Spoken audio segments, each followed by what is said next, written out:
Who is John Horgan? Well, to provincial New Democrats, he's their leader and their best hope of dethroning this woman, Premier Christy Clark, in the next election. He certainly has the resume and the political chops to do so. But how well known is he outside of political circles? And more importantly, is the name John Horgan mean anything to the average British Columbian? You recognize this guy? No, I do not. Means nothing to you? No. What if I told you that's John Horgan, the leader of the opposition? Say he's a well-dressed man who looks like a politician. This man is? Nope. Never seen him? No. Well, I mean, maybe on the street. Yeah. I mean, he looks like a politician, I'm assuming. He's got a nice tie, smile, probably a firm handshake. Don't know his name. Like, what do you think he does?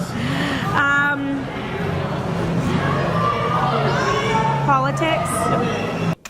Sachi Curl, Senior Vice President, Angus Reid Institute, says each politician employs a different strategy to bolster name recognition, from being a star performer in QP to focusing on key issues that resonate with voters. It's a fairly straightforward playbook. Now, how you execute that playbook is up to each individual leader. What we saw when he took on the job about a year ago, coming up on about a year ago, was that he did make some efforts to get to know John. So we saw some softer profiles. We saw some wedding pictures and baby pictures and that kind of thing.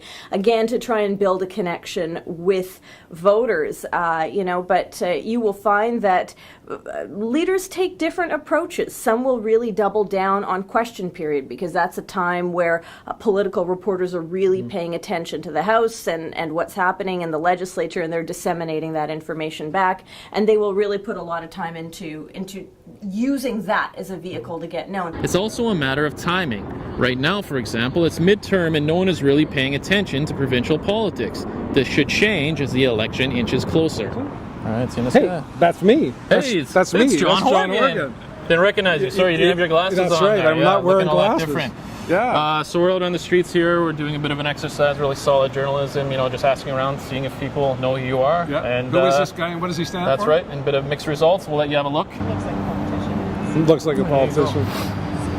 I'm in the right business then. I think so. Built for politics. So. And to be fair, they didn't get a lot of the other ones right either. Oh, good. So Good. having seen this, what is your message to British Columbians or people who still don't quite know who you are? For people who don't know me, I'm the son of an immigrant. I was raised by a single mom. I've got 2 kids of my own. I've been married for 30 years. I grew up on Vancouver Island. I love this province, and I want to be the Premier of British Columbia. Vote for me in 2017. Well, there you have it. It was far from scientific, but our little experiment did offer a window of sorts into the challenges that lay ahead for Horgan's team. The Clark's team needs to pay attention as well. While Clark was more recognizable than Horgan, there was another name that Vancouverites picked out above all the others. How does Premier Luongo sound to you?